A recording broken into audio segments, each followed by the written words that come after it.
You were listening to From Sobriety to Recovery with Jesse Mogul. Let's get to the show.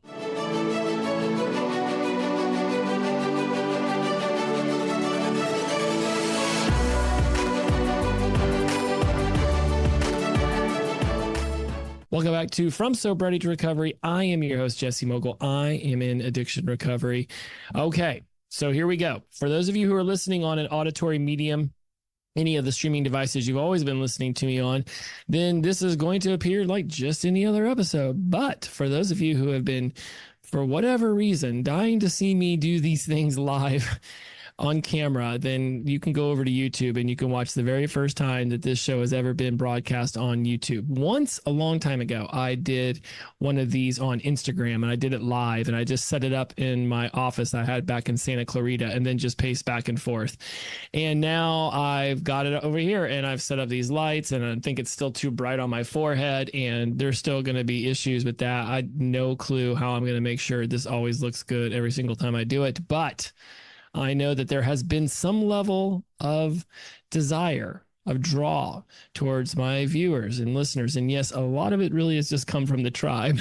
So those of you in the tribe who have been chomping at the bit to see a YouTube version of this, congratulations, it's happening. So let's get into it. Episode 300. I apologize. I missed last week. It was because of this. I not being able to find time to shoot it YouTube style. I went to my 30-year high school reunion, which was fantastic. If not interesting, the emotions that I had, it was very, very different because if I'm going to be completely vulnerable, there was definitely a part of me that wanted to see how much the life might have sucked out of some of the people who were not as friendly to me in my youth as I would have preferred, then, and certainly have no nefarious desires towards against their lives now. But there was definitely a part of me that was, I hope that person got a little bit of what was coming to them because of their youth. And I hate to admit that I do. It is not something that I'm proud of. And at the same time, it was also a lot more illuminating to see how many of the people that I just felt so positively toward and wanted to hear what was going on in their lives and the little nuances and life changes and what they were able to experience and to achieve. Because I skipped the 10-year one because I was still very deep into my addiction and just thought I hadn't accomplished much with my life, even though that was probably the one that was the most fun as far as everybody being in their 20s and still drinking. I went to the one at 38 and that was cool. I was still very egotistical and drinking back then. So I don't really know how much I deeply connected with anyone then as compared with now that I was experiencing this whole thing through sober vision and just the humbleness, the humility, the gratitude, the integrity that comes from being in sobriety and recovery for over 7.5 years. So it was very interesting. Also, what was interesting was how much I just did not honestly remember much of any of the interactions I had with these people in high school. They would talk about things or mention stuff, or I would see them and, recognize their face because everybody looks relatively similar to how they looked back then. But for the most part, I would not necessarily remember any particular moment. There was a few people I specifically found and told them about memories that were very strong within me still. But otherwise, there would be times I'd get into a conversation and I had no idea how well I knew this person 30 years ago. If we were cool, if we weren't cool, I have no recollection of it at all. And whether that's because of 20 years plus of addiction lifestyle, or just the fact that I've lived in like 15 cities in 6 different countries and I've just had so many different stages of my life. I don't know, but I just know that it was absolutely something I'm really glad I went to. We're going to do another one at 35 years.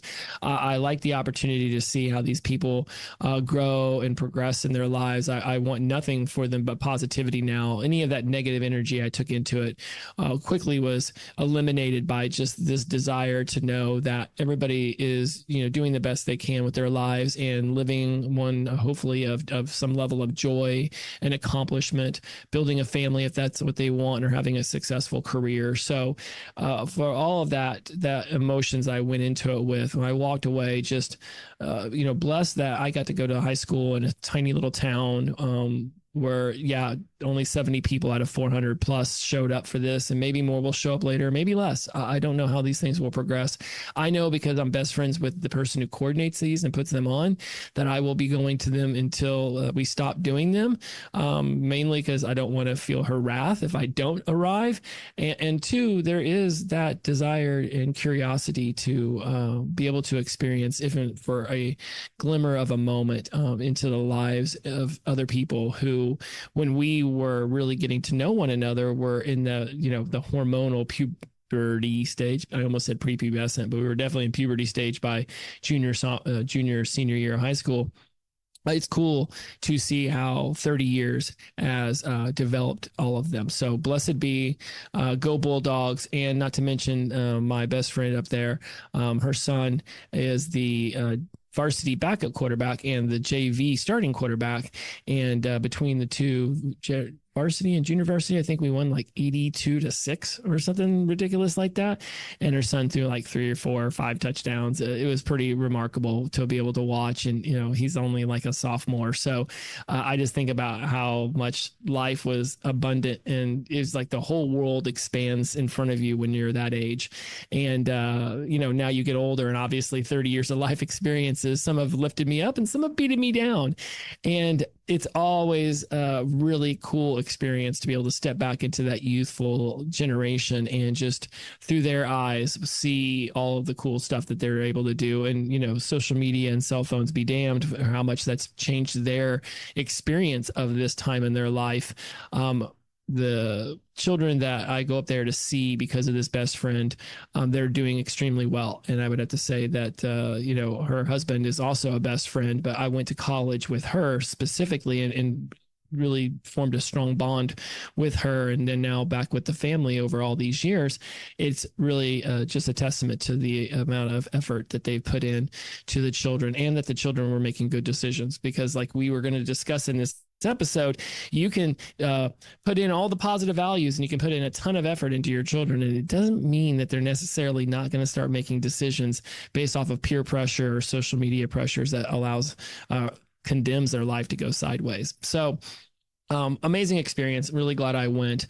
That's enough of that today. And, in a cool way, I almost segued right into this when we talk about the experiences that we have over the course of years and being able to take an opportunity to evaluate them. And I thought for the first episode that's on YouTube, but the 300th episode that's on Spotify and iTunes and Pandora and all Apple Music and everywhere else that you stream music and your favorite podcast. I'm everywhere, people. And now I can officially say I'm on YouTube, for better or for worse. These lights, look at this shine. The 45-minute pilot I shot literally like 5 or 10 minutes ago, I don't think I had this shine. I changed nothing at all changed with my settings. Why does it look different now? I didn't do anything, but yet it looks different, and I don't understand why. Why? Okay, so let's get into the meat of this episode. 7 things I learned in 7 years of sobriety and 300 episodes. And a lot of it is inspired by the podcast titles, because I thought, what a great opportunity to be able to go back over with the new viewers of the show, because this will be the first time that I've ever done an episode on YouTube, to talk about some of the episodes. I figured out a really cool way of being able to input a ton of information about the podcast and the episodes. I was finally able to, interestingly enough, I took Pandora and I'm able to copy and paste like the playlist of Pandora over into ChatGPT. And by doing this, I was able to pull out the titles, the episode numbers, and basically the descriptions that I wrote about these episodes back, that's posted on Pandora and Spotify and all that jazz, and drop it into GPT and do this. I've already done it with 100 episodes. And I was able to catalog every single episode title throughout the process of doing this, which I already had about 230 of them cataloged. So I had to go back in and get the other 70. But now I have a master list of every single title, and I had GPT break it down into categories. So the ones that are about communication or emotions. So it's going to be substantially easier moving forward for me to call upon old episodes that will then be able to elicit an opportunity for you to go back into the archives. For you YouTube listeners, if you're into podcasts, you can certainly certainly you can go back. Somehow Podbean has been posting some of these things into YouTube, and I don't know how to organize those into a list, and that that might take some time. I don't really know what I'll end up being able to do, if I'll ever be able to get all of the old episodes up onto YouTube, even if it's just with a still picture or something in front. I don't even know if I've got time to bother with that. So it might just be moving forward. You get to see these videos, and if you care enough, you can go back and listen to them auditorily on any of your favorite streaming apps.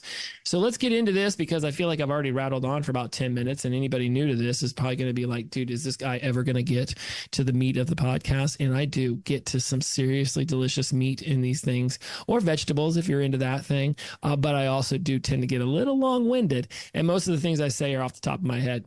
Just a amazing. I put information in and then I say it back out.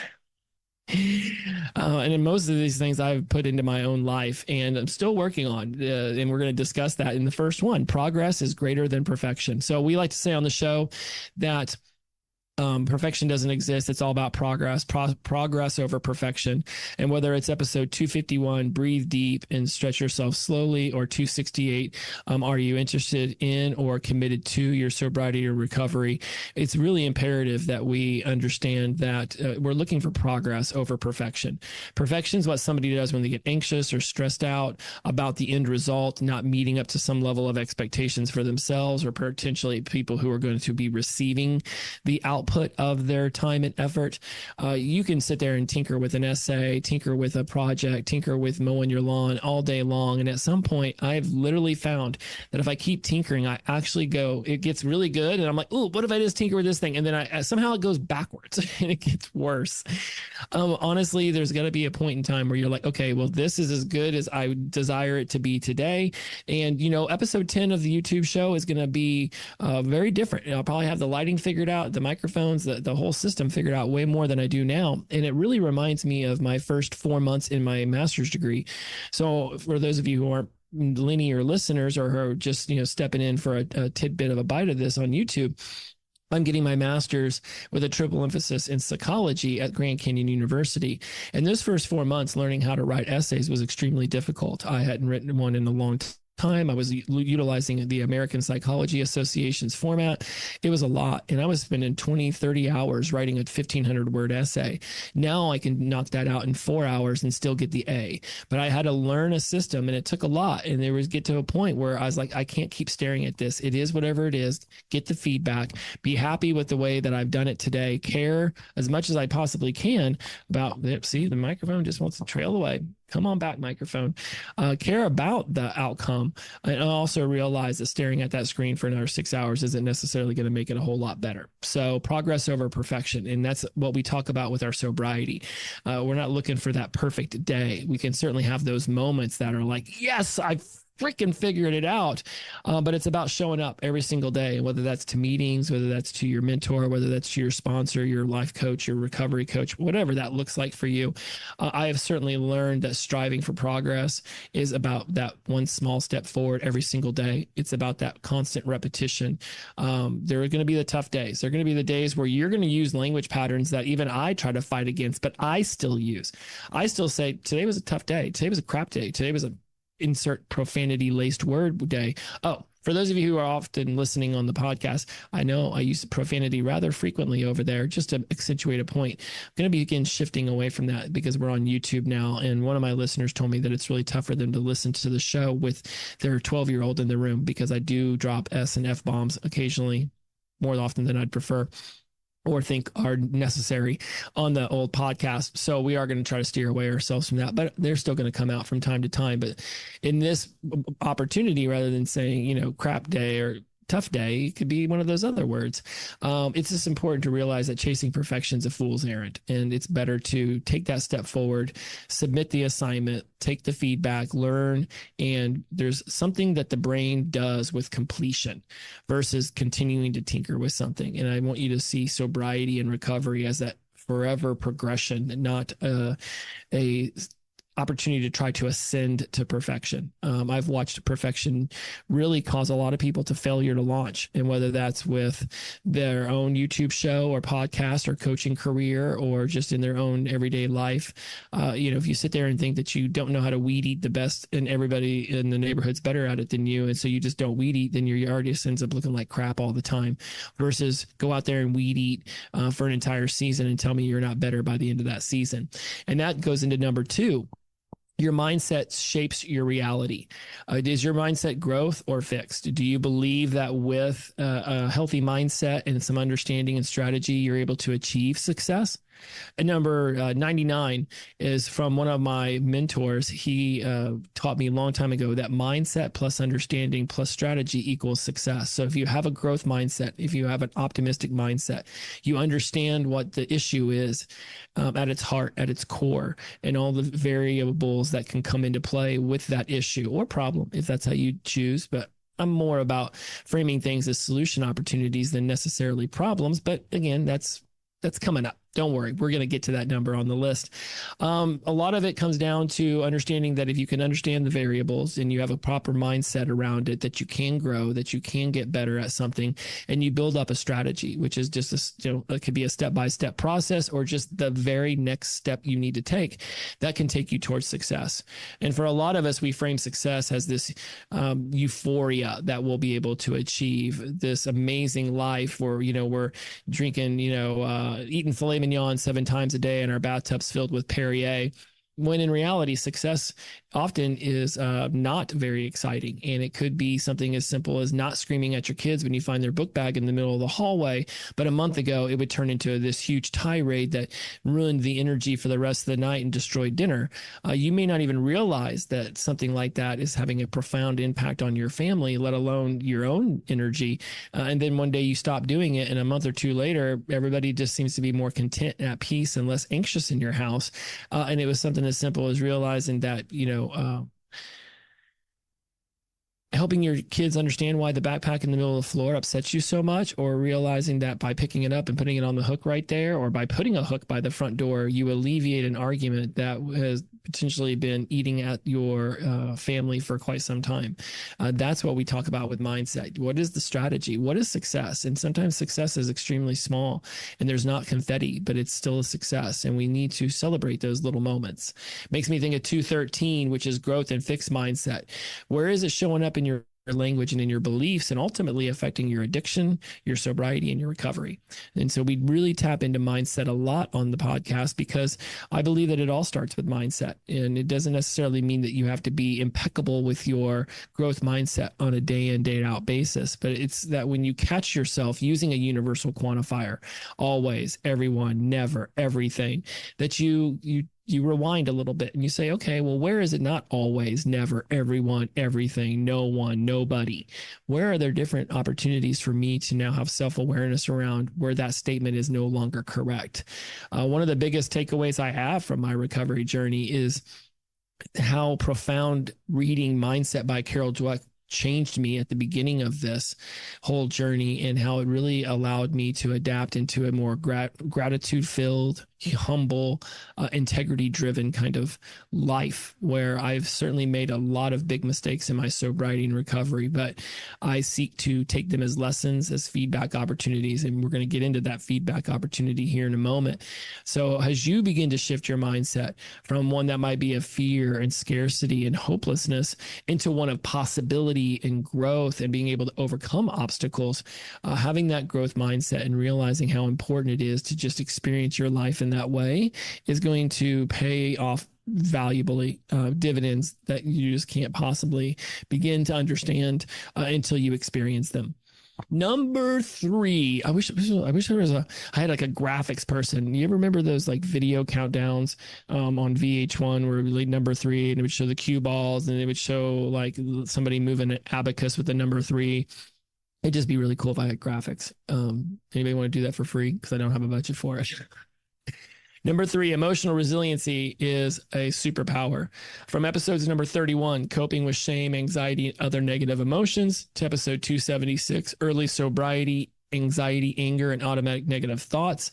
Emotional resiliency is one of those attributes that I remember one of my peers in the neurolinguistic programming world, she did her TED talk on the quotients, the IQ, there's intelligent quotient, emotional quotient, social quotient, and adversity quotient. And adversity quotient is that ability to have adversity show up in your life and be able to be resilient through the emotional ebbs and flows that will occur when those things are eliciting a feeling inside of you, and then being able to actively pursue a way out of that emotional surge. And when it comes to sobriety and recovery, if there's ever been something that we will notice pretty soon on in the sobriety stage, is how all of a sudden that muting of our emotions that we become so accustomed to is no longer there. So then we start to realize that it's like a tidal wave, like a tsunami. Sometimes it becomes so much, it can feel overwhelming.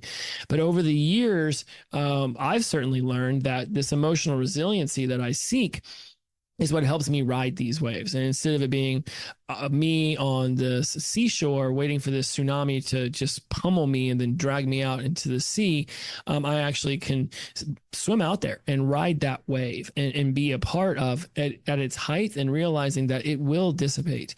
It will crash upon the shoreline. The water will return to forth which it came. And I can understand that emotions are extremely fleeting. Feelings are fleeting. Thoughts are fleeting. We have 50,000 thoughts a day. Some studies have shown it being more. Some studies show it being less. The number is really inconsequential when I go to use it in this metaphor, as much as that if we have, or is it analogy? Not important.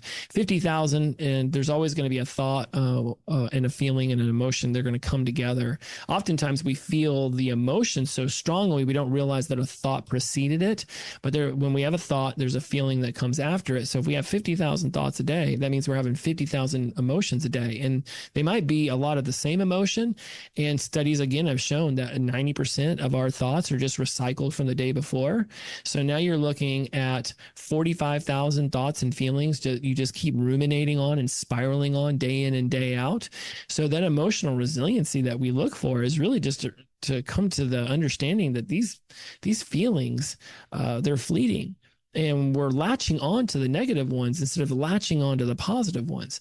And it's a process to learn how to release the feelings of shame and anger and jealousy and anxiety, and instead resorting to the more positive ones of hope and esteem and confidence. And old habits, the saying is old habits die hard.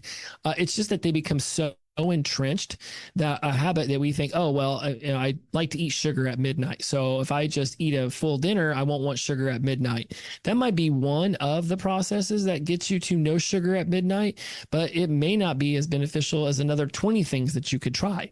So we want to enjoy a life of constant experimentation and realizing that there is no perfection, that there's progress. And that's what we're really seeking here. Number 4, the opposite of addiction is connection. Whether it's episode 264, the opposite of addiction is connection. Literally, I name my episodes that on the nose. Or 246, support. The opposite of addiction is connection. I will go back to the same topic multiple times. Isolation is where addiction likes to swim. So in recovery, we can learn that with connection, whether it's going to meetings, having a sponsor, a recovery coach, whether it's having somebody in your family. I think I talked about this in the YouTube pilot. Brene Brown talks about that really what the way through our pain and our suffering is through our vulnerability and talking about it with people. And so whether you find support groups or trusted friends or a recovery tribe, like I created the Wise Mind Empowerment and Recovery Tribe. We, have a thing on the phones on a app called Slack. And there's a small fee associated with it just to maintain the software and the time that it takes to cultivate all of that. And people go in there and there's like 20 different rooms, and some will be about emotions. A room will be about venting. We have another room on sports and another one on music, but we provide a place where we all are like-minded in that we have been, listening to the content from this show, and that we're seeking a way out of the suffering and pain through actionable steps and work on ourselves on a regular basis. And so I created the tribe because I thought, wouldn't it be really cool if my listeners had a place that they could all come and talk? And it's really interesting to hear them have conversations with each other on this app and watch them and see them utilizing a lot of the terms that I bring to the show, and then discussing how they've helped them in their actionable lives, out there in the real world. So what we're looking to do is build meaningful connections. And that's where you're going to find that thrival over survival, is by being around other people who've gone through it. Not necessarily because they've done it, you can do it. I hate that saying. If I've done it, you can too. That minimizes other people's pain, suffering, and trauma. But certainly if I've done it, that means that it's possible, and you can model that behavior. And then you can start to acclimate that behavior to something that more is conducive to your lifestyle and your wants, needs, and desires. Because I walk 10,000 steps a day doesn't necessarily mean that you need to walk 10,000 steps a day, but certainly it helped me release 70 pounds once. And it probably would do something similar for you if you incorporated it and made it a goal every single day for a year to do. It's called modeling, and we're not looking to it is in a way. It's like, what did you do? Cool. I'm going to go model that behavior, and then it's going to start to be stylized to my own needs. But you don't get these opportunities to invigorate other people's perspectives and experiences into your life if you don't seek out ways of connecting. It's about leaning on others whenever you need some assistance, having them lean on you when they need assistance, and realizing that for a lot of us, somebody came back into the fire with buckets of water to pull us out, and we can go back in and we can do the same for them. Self-talk can make or break you. Number 5, automatic negative thoughts. How do we talk to ourselves? Episode 74, your self-talk is creating everything in your life, or episode 263, power words and empowerment statements. That one I think was right at the beginning or end of a year, where I specifically get you to come up with power words and power statements that become your mantras, so that when the negative thoughts and the negative self-talk starts, then you can say something positive back to yourself. Lapsing and relapsing. There is a difference between the two. Lapsing is more about dipping your toe back in. If you've been sober for 3 months and you have beers for 3 days in a row, and then you get back on the horse, that's more of a lapse than a relapse, which is just diving right back into the muck and the mire and deciding that that's where you're going to stay for a few more months. There is, at least how I frame it on the show, a difference between lapse and relapse, and whether the internet wants to agree or not doesn't really matter to me. It's, to me, a really powerful way to have people not feel so defeated when they go off and they slip up for a few days. And then they're like, oh, I just keep relapsing. Well, it's relapse is, if you go and Google relapse, it's definitely about going ham and going all back in, versus a lapse, which is like if you said no sugar for 30 days and then you have a cookie, you didn't go back to mainline and Oreos like you used to. You did have a cookie or two. And there needs to be a different way of us categorizing lapsing and relapsing in our brains, so that we can talk to ourselves differently about it. Not to lie to ourselves, but just to be able to reframe where we're at and what it means to step up for ourselves. And this goes back to that self-talk. It's all about knowing that what you repeat to yourself time and time again is going to be what you begin to believe about yourself. You certainly have gained experience doing it with other people. If you consistently badmouth somebody, even if it's just inside your own head, your interactions with them are going to be drastically different than if you just step into empathy and realize that we're all humans living a human life full of fallibility. So self-talk can make or break you. And I cannot make you realize this, but I can certainly utilize words in this show that will fire you up to begin to experience your life with a more growth mindset, utilizing powerful words and understanding how, just that little drip, drip, drip of water on the same rock over the course of years can split that rock, just like rushing water through the Grand Canyon once created the depths of that canyon. I know the Colorado River used to be a lot bigger back in the day. You do something time and time again, and it's going to carve out a channel.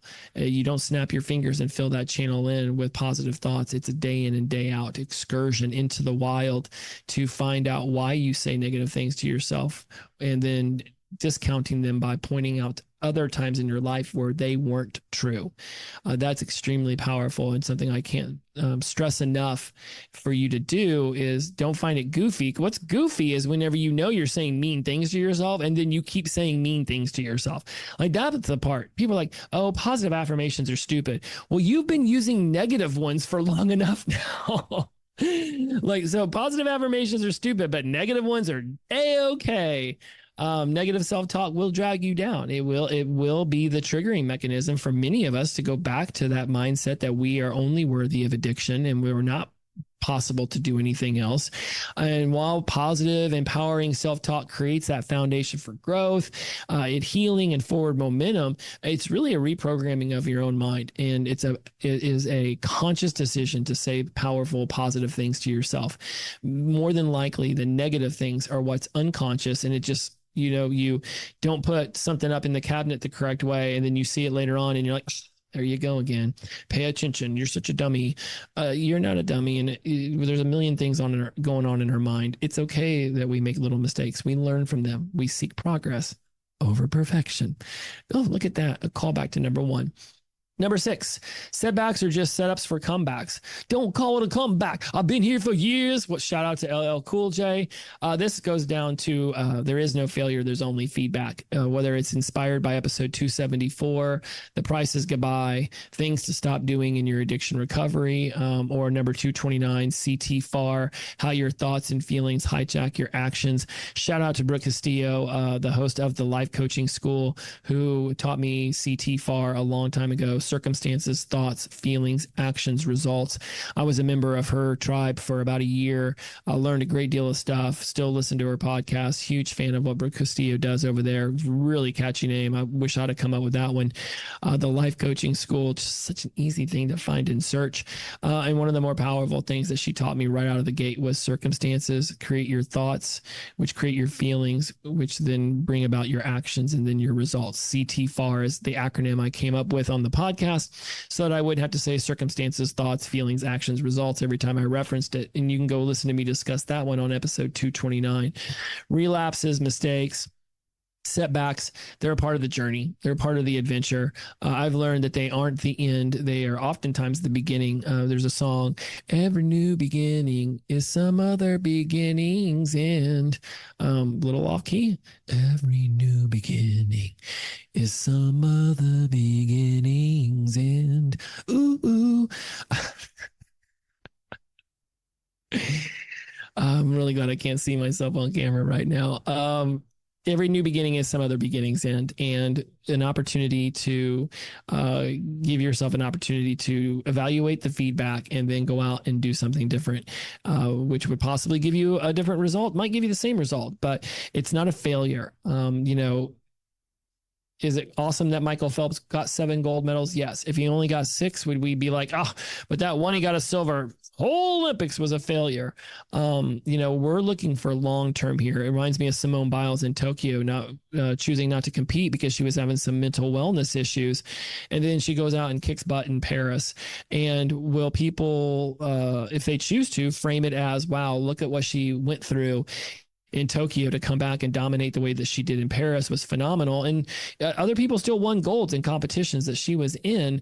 But she really got to just show that even the most elitist, she's not an elitist, but even the most elite athletes and people and performers and people, just humans on this planet, can have mental health issues. And it's amazing that for at least I hope a lot of society saw that as an opportunity for us to realize that, there are no heroes and there were no epic warriors, that we're all human and we all have mental health issues from time to time.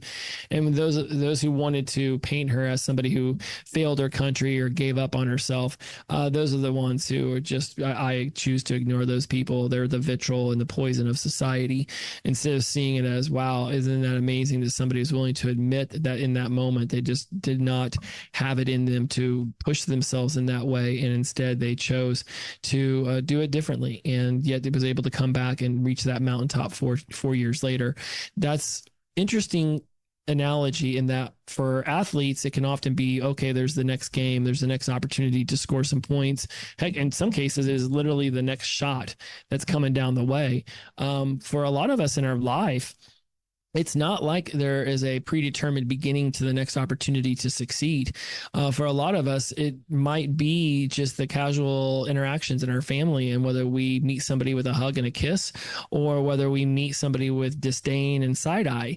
It may not necessarily always be obvious to you when you have an opportunity to show to yourself, first and foremost, that you've had some growth when it comes to your emotional management, when it comes to your social interactions, when it comes to the way that you decide how your circumstances will affect your thoughts, rather than letting it become so unconscious.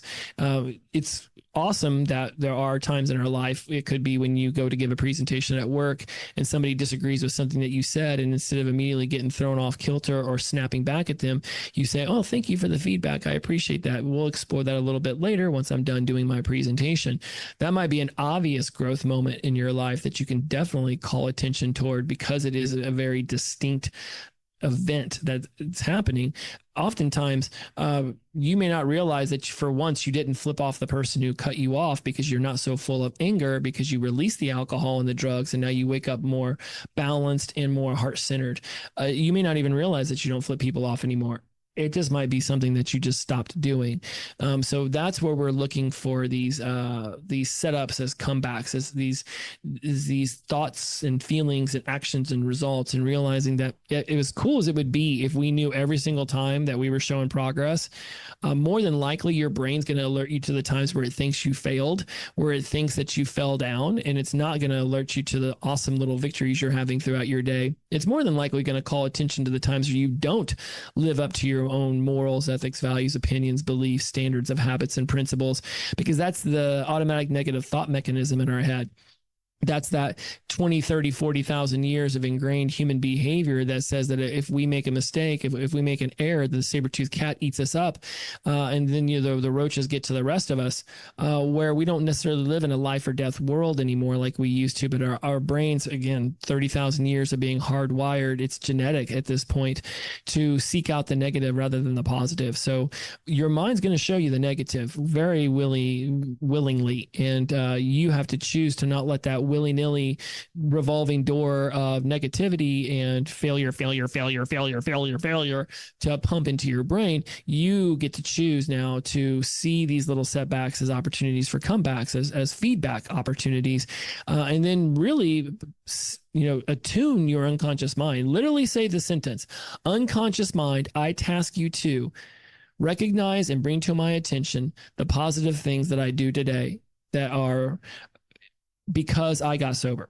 Something like that. I literally will teach my clients to use this sentence: "Unconscious mind, I task you to," and then give it a directive, because it's sitting there just looking out the window of life, trying to figure out what to do with the 2.3 million bits of data flying at it every second.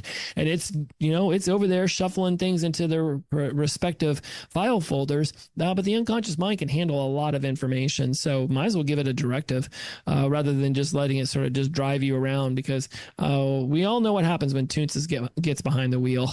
And if you don't know who Toons the driving cat is, I know I referenced him on the YouTube pilot. Go on YouTube. You're here, but after me. Don't do it while you're watching me. Hey.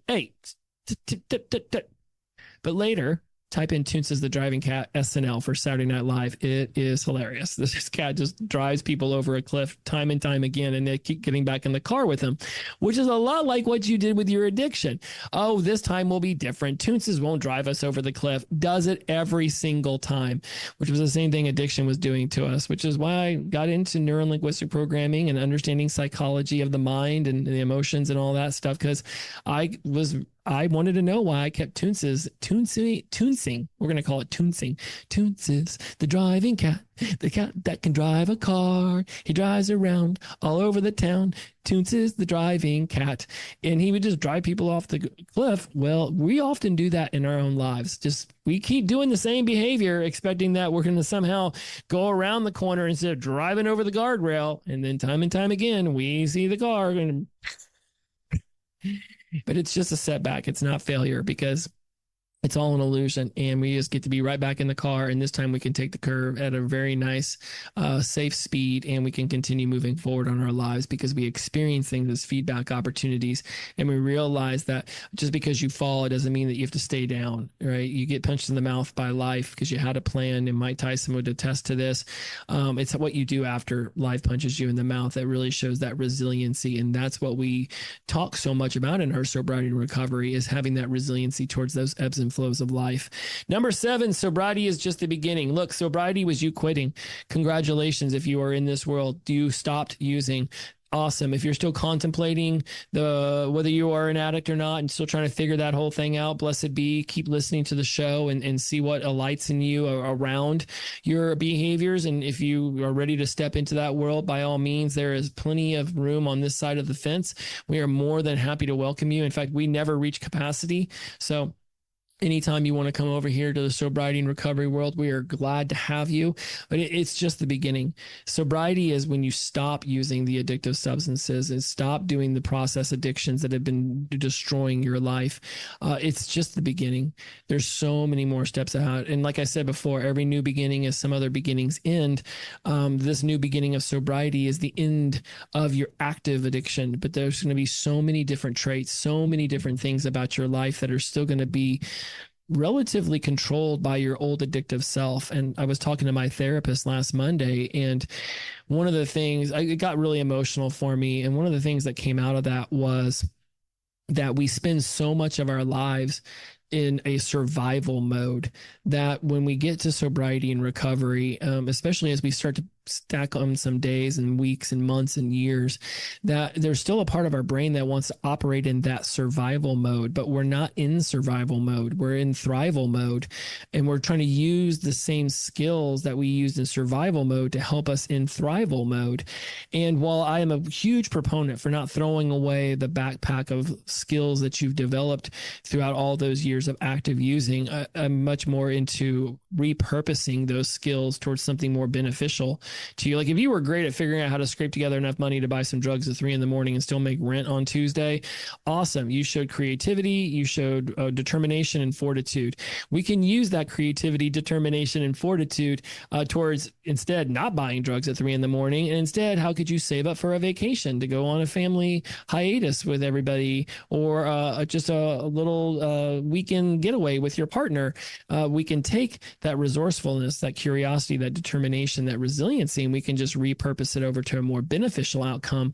Although I'm sure at 3 a.m. when you were buying those drugs, you thought it was a great outcome that you were getting yourself to. I'm sure when you looked at your bank account the next day and came off that high, that you were very, very much not thrilled that you now had to figure out a way to come up with rent in 2 days. Certainly, we learned a lot back then. Let's repurpose those skills. And that's what we're doing in our sobriety. That's what we're doing in our addiction recovery, is we're seeking to repurpose all the things that we've done in our life towards a more beneficial outcome. Because we have a tremendous amount of habits that we've created, and a lot of them are probably leading us toward our addiction, or our DOC, our drug of choice. What if we just repurposed all of those habits to lead us away from our drug of choice, to lead us towards something that was fulfilling? I talk about on the show a lot, and for those of you who've been listening for a while, and I know there's an episode about this somewhere, but I don't have that one in front of me. I talk about how a lot of us want to find purpose in our sobriety and recovery, and I'm a huge proponent for purpose, but we try to start at purpose and work our way back, find something that we think is purposeful, and then seek to get passionate about it by having it continue to interest us and spark our curiosities. But instead, we want to flip that around, and we want to get curious about things. And that curiosity will lead us to being more and more interested in it. And the more we become interested in something, the more passionate we get about learning more and applying it into our own lives. And the more that we learn and the more we apply, and we put that on a feedback loop, the more and more passionate we get about it. And once our internal passion, let's just say cup, gets so full, it has no choice but to explode outward. And that's where the purpose comes from. Passion is an internal thing. I know a lot of people who are very passionate about baking, but they don't want to start a baking business. They just want to do it in their own homes and let everybody enjoy the cookies and the cakes that they make. My own girlfriend loves to bake, but doesn't want to start a baking business. She's passionate about baking, but she doesn't want to start paying bills with it. Other people get really passionate about baking, and then they're like, I want everybody to enjoy the deliciousness I create. And now that becomes their purpose, to start a business selling their delicious baked goods.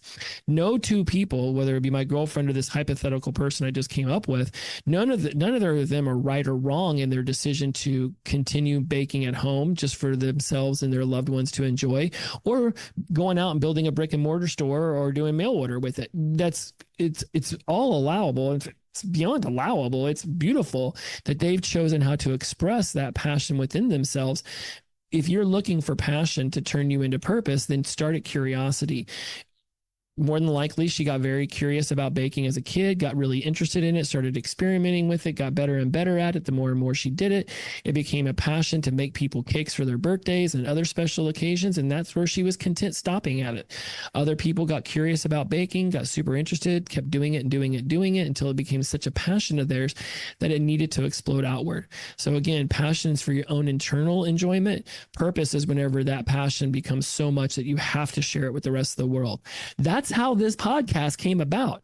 I started learning neuro-linguistic programming to help myself and sharing it with it in meetings at Dharma and AA and at Kaiser. I started sharing this stuff and people got really into it. And I just got so into it that after 2 years of learning neuro-linguistic programming and being in sobriety and recovery, I thought, okay, other people need to know this passion of mine to help me understand my brain and to me understand my life and to reframe and to seek a growth mindset and talk to myself positively and release automatic negative thoughts and all this stuff that I'm doing on a day-to-day basis that's starting to feel really automatic for me. For other people, it's not. So what if I could find a way to talk to them directly and help them start to rewire and reframe their own lives? That would be spectacular. Enter in the From Sobriety to Recovery podcast. My passion internally became so much that it became my purpose. And it's not just helping people in sobriety and recovery. It's also really important to me to find people who may not necessarily have an addiction issue. They might be take it or leave it drinkers. Sure, that's an aspect of their life, but they might be finding some level of unfulfillment in their career, in their self, in their relationships. And then that's where the counseling, that's where the workshop facilitation, that's where going into businesses and teaching them better ways of communicating with one another and conflict resolution, and how to understand fact from fiction and all this other really cool stuff that I teach. It all got started a long time ago when I was sitting at a lunch with a friend and talking about how I wanted to know more about my mind, and I knew that if I just put my nose to the grind, that I could achieve anything I wanted. I just needed to know where to aim myself, where to point this energy. And they simply said, you sound like somebody who's interested in neuro-linguistic programming. You should check that out. And through a lot of different steps, I began to figure it out and I began to apply it. And the application increased my life fulfillment. And ultimately, I've seen it increase thousands of people's life fulfillment because I know they've written me emails and they've sent me social media messages, or they've joined the tribe, or they've become clients. And that's that is the best summation I have for sobriety, is just the beginning, is that there's so many steps ahead of you.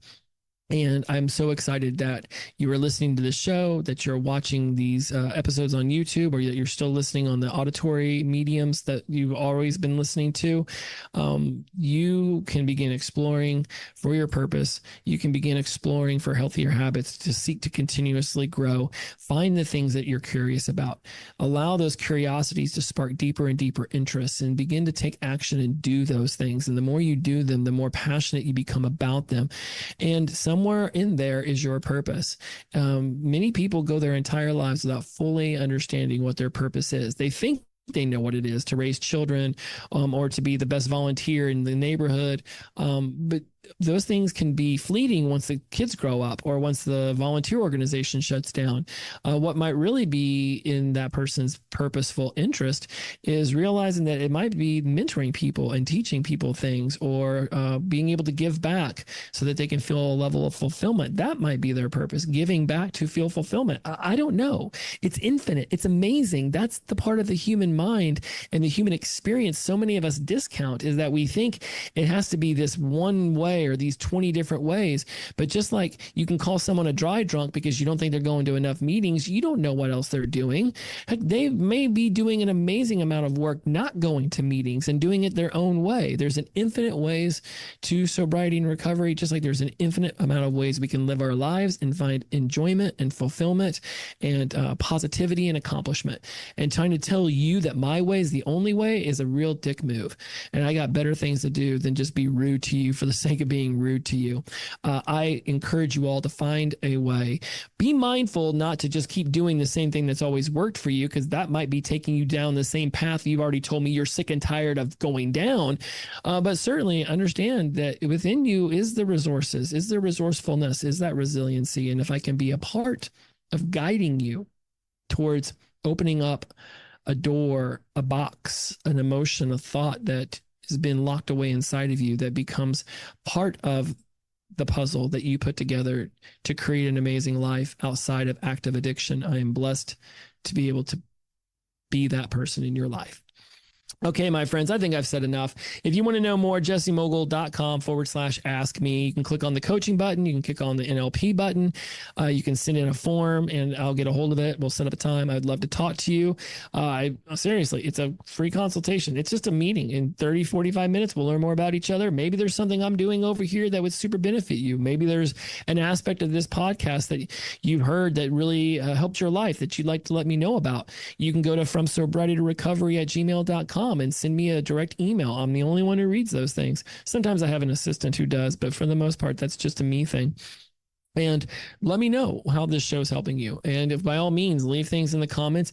If you think I'm a dingbat and you want to leave vitriol down there, by all means, just know that it says more about you than it will ever say about me when you leave vitriol, angry comments. And besides, according to AJR, what is he? I've got no haters because I'm not famous. It's one of their songs. I love AJR, by the way. And they've got a song. I don't have haters because I'm not famous. Me and TJ, one of my old shooting partners back out in my Hollywood days, best friends still to this day. We like to say that, when you get haters, that means that you finally made it. So by all means, leave some vitriol. Then I'll know I've made it. I don't know where I made it to. Maybe just on your radar of people to be ostensibly angry at for no apparent reason at all, other than that I said something that somehow offended you. In a world of infinite possibilities, that's the one you're going to choose. So my friends, go to jessemogul.com, learn more about what we're doing over here. I'd love to know more about you. If you'd like to reach out, I already told you, jessemogul.com/ask me. I'm literally teaching an NLP class with my amazing co-trainer, Aubrey Pohl. We're both master trainers from the same academy, the Evolution Academy, and we're teaching that at the end of September. So if by some crazy way you got a hold of this on YouTube via the first time ever I posted something and you heard me say neuro-linguistic programming, come on down. And if you've been listening to my show for 300 episodes on an auditory streaming app, and now finally me saying neuro-linguistic programming seems to have sparked an interest in you, again, jessemogul.com/ask me. Click on that button, fill out that form, and we will get on a call. Maybe Zoom. Wouldn't it be really cool to see each other's faces? Okay, that's enough. I hope that you've enjoyed this. So many more of these to come. As always, my friend, inclusivity over exclusivity, the power of positive energy, release and flow.